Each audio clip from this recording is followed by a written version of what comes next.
Bonjour petite lumière. Aujourd'hui on va parler du dosha Pitta, le feu. Alors reste sur cette vidéo si cela t'intéresse. Si tu es nouveau ou nouvelle sur cette chaîne petite lumière, inscris-toi tout de suite et laisse-moi un gros pouce bleu pour qu'on grandisse ensemble. Aujourd'hui on va parler du dosha Pitta, le feu qui transforme. Cette vidéo suit justement par rapport à la vidéo que j'ai faite précédemment sur une vue un petit peu globale et rapide sur ce que sont les doshas. Aujourd'hui, je te parle du dosha Pitta en particulier. Alors, qu'est-ce que c'est que le dosha Pitta? Quelles sont les personnes qui sont Pitta? Comment savoir si toi, petite lumière, tu as une tendance Pitta ou si à travers tes expressions dans ton corps, dans ta vie au quotidien, tu peux voir si toi-même tu représentes les Pitta. Les Pitta, ça représente deux éléments. Comme je te le disais, il y a 5 éléments en tout. Le Pitta représente l'élément feu principalement et ainsi que l'élément eau. Donc c'est les composants justement de ce dosha. D'un point de vue spirituel, le dosha Pitta représente la transformation, l'évolution. Parce que les alchimistes, justement comme Nicolas Flamel, utilisaient le feu pour transmuter les états. Donc le feu apporte la transformation. Donc les Pitta ont tendance à justement, quand ils arrivent dans des endroits, quand ils rencontrent des personnes, ils apportent les changements nécessaires à ces mêmes personnes, à ces mêmes entreprises, à tout ce qui est autour d'eux. Donc le Pitta, il apporte, comme on dit en espagnol, il pilas.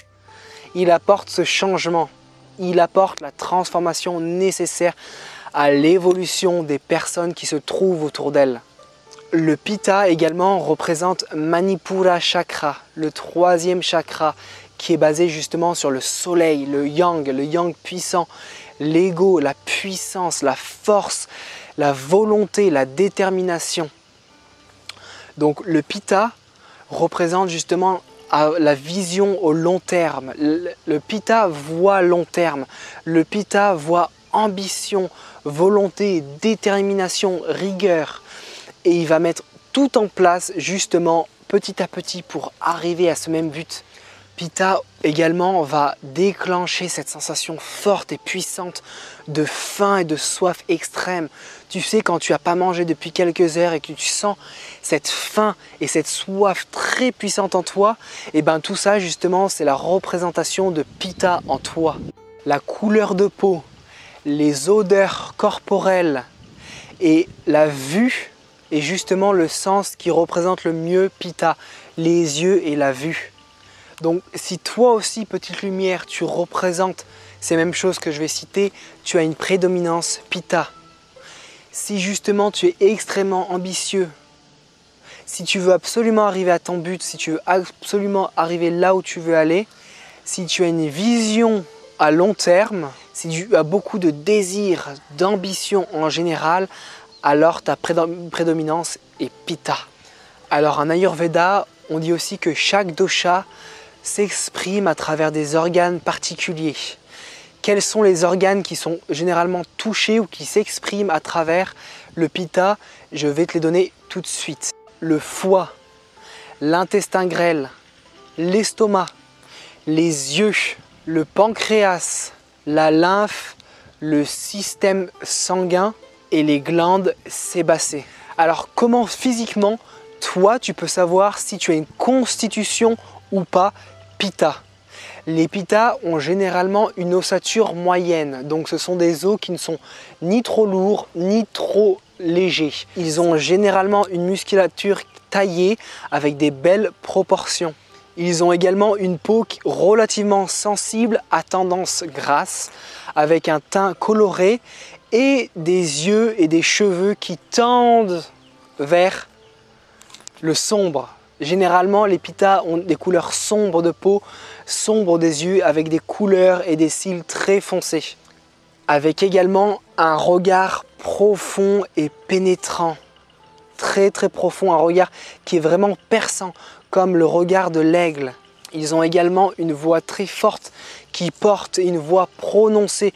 Alors comment tu peux voir si justement tes symptômes de Pitta sont en déséquilibre? Comment est-ce que ça s'exprime justement dans ta vie au quotidien et dans ton corps? Si tu ressens constamment de l'irritation, de la colère, une envie brûlante de substances très froides comme les glaces ou comme l'eau très froide, que tu as des brûlements justement sur ta peau qui te démangent, des démangeaisons, de l'eczéma, beaucoup d'odeurs corporelles, donc si tu as des odeurs fortes, si tu as des reflux gastriques également, si tu as des inflammations en général, si tu as donc beaucoup, encore une fois, d'acidité, des infections de tout genre et des irritations, des diarrhées récurrentes, tous ces symptômes sont des symptômes de déséquilibre Pitta.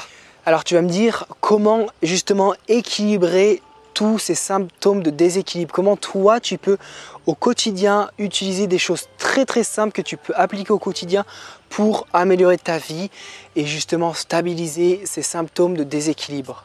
Alors justement en Ayurveda et avec les doshas, chaque Pitta a justement des caractéristiques particulières. Le principe justement d'équilibre tend à utiliser justement les caractéristiques opposées pour pouvoir équilibrer ce même dosha en déséquilibre. Donc pour les Pitta, tu vas avoir besoin de choses froides, lourdes, apaisantes, qui calment, de sec et de solide. Donc toutes ces caractéristiques sont les caractéristiques que tu vas utiliser justement dans ta vie au quotidien pour équilibrer ton Pitta. Donc également au niveau de l'attitude, ton attitude va avoir tendance à être dans la modération, éviter les excès et trouver justement une attitude de paix. Essayer de trouver les moments de paix au quotidien qui te calment et qui t'apaisent. Car si justement tu es constamment confronté dans ton quotidien avec des choses qui sont constamment dans le stress, dans l'agitation, dans le feu, ça va justement empirer ton côté Pitta et tu vas encore augmenter ce feu jusqu'à ce que tu te brûles. Et tu ne veux pas te brûler, tu veux justement calmer et apaiser ton feu intérieur. Donc justement, à travers la lenteur, la paix, la méditation, des postures de yoga qui sont calmantes, des postures de tai chi qui sont lentes, tout ça va t'apporter de la paix intérieure. Également au niveau de ton lieu de vie, tu vas avoir tendance à privilégier justement d'aller te balader dans la nature, te trouver autour de vers, va dans le vert, va dans les forêts, va dans les ruisseaux pour te ressourcer, baigne-toi tout seul, tout nu si tu peux, dans un ruisseau et tu fais rien et tu t'étends et tu te poses. Va te recharger dans des lieux qui te calment. Le Pitta, il lui faut des endroits calmes où il est en paix à l'intérieur. La rosée du matin typiquement, si tu peux vivre dans des pays plus ou moins secs, parce que justement le Pitta il va avoir besoin de sécheresse, plus de sécheresse que d'humidité. L'humidité, le Pitta va pas se sentir à l'aise. Donc un pays qui n'est pas trop chaud et qui est relativement sec. Au niveau de ton alimentation justement, toi petit Pitta qui me regarde, tu vas justement tendance à privilégier les nourritures basses en gras. Éviter le gras en général, vraiment éviter. Également, tu vas vouloir tendance à privilégier tout ce qui est légumes verts. Les légumes verts sont les meilleurs amis des Pitta. Pourquoi? Parce qu'ils sont amers et astringents. Et justement, ça va t'aider à travailler sur ton foie. Le foie qui est l'organe de l'irritation, de la colère. Donc justement pour calmer ton foie et le mettre en paix, il va falloir que justement tu apportes des choses qui sont amères et astringentes pour aller détoxifier ton foie et calmer ce même foie. Tu peux aussi, et il faut absolument que tu apportes des légumes crus, des fruits crus, beaucoup de cru, parce que le cru justement est rempli d'eau et l'eau apaise le feu. Donc privilégiez justement des nourritures qui sont fraîches, très peu transformées, principalement crues, des légumes verts et pas trop en quantité. La chose vraiment à bannir, à éviter pour les Pitta, c'est tout ce qui est piment, tout ce qui est cuisine épicée, les farines blanches également. Mais vraiment, si c'est l'ennemi numéro 1, si tu veux du Pitta, c'est le piment et la cuisine épicée. Donc typiquement, quand tu vas en Thaïlande, si tu es à Bali comme là je suis, demande à chaque fois que ce soit pas lala, comme on dit en bahasa, en indonésien. Lala, no lala. Donc évite vraiment tout ce qui est épicé et fort, cuisine épicée en général avec du piment.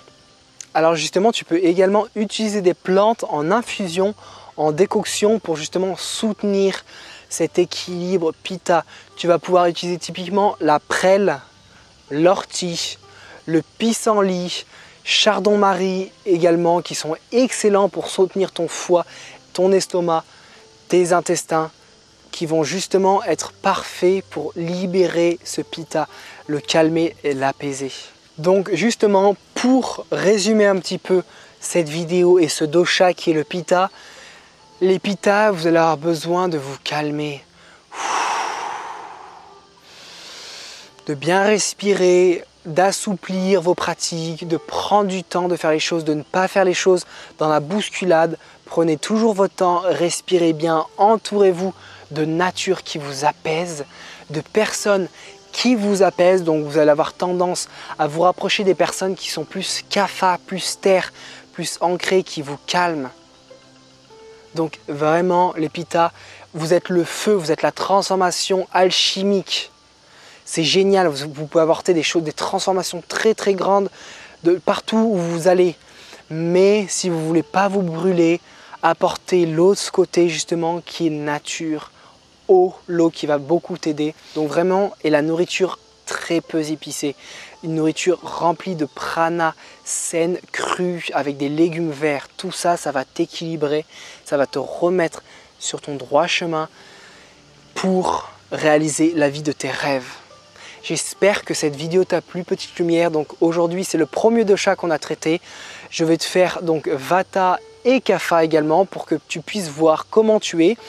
Encore une fois, je te mettrai dans la description le lien de mon ami qui fait justement les descriptifs et les prakriti qui sont l'étude des doshas pour que toi tu puisses savoir si ça t'intéresse, si tu veux aller un petit peu plus loin justement dans la connaissance de toi-même à travers l'Ayurveda. Je te mettrai dans la description justement le contact d'une amie. Je ne touche pas de part, je ne suis pas payé, c'est simplement pour t'aider sur ton processus. Je te mettrai dans la description pour que tu ailles voir et elle pourra te faire justement une étude plus approfondie. J'espère que cette vidéo t'a plu, petite lumière. Si elle t'a plu, laisse-moi un gros pouce bleu et tu peux partager cette vidéo. Encore une fois, je ne suis pas un expert en Ayurveda. Pardonne-moi si j'ai fait des erreurs. C'est pour ça que je te mets le lien dans la description de mon ami qui est beaucoup plus qualifié que moi. Je t'aime, petite lumière. On continue de grandir ensemble. Je t'aime.